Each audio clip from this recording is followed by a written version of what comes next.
गजा में बच्चों का कत्लेआम इंतहाई अफसोसनाक है। पाकिस्तान गजा में जंगबंदी का शिद्दत से इंतजार कर रहा है। तर्जुमान दफ्तर खारजा मुमताज जहरा बलोच ने कहा है कि जंगबंदी ही इंसानी इमदाद की रसाई मुमकिन बना सकती है। इस्लामाबाद में हफ्तावार ब्रीफिंग के दौरान तर्जुमान दफ्तर खारजा मुमताज जहरा बलोच ने कहा कि हम समझते हैं कि अमन सिर्फ बातचीत से मुमकिन है। गजा में 6000 से जायद बच्चे शहीद हुए, जो कि गजा की आबादी का 40% है। उन्होंने कहा कि रवां हफ्ते में बच्चों का आलमी दिन मनाया गया।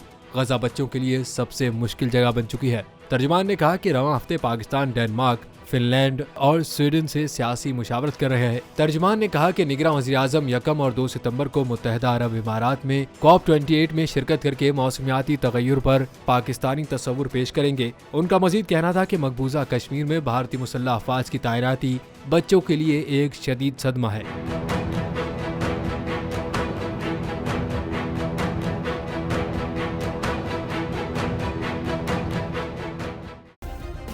सब्सक्राइब करें और बेल दबाएं ताकि कोई खबर रह न जाए।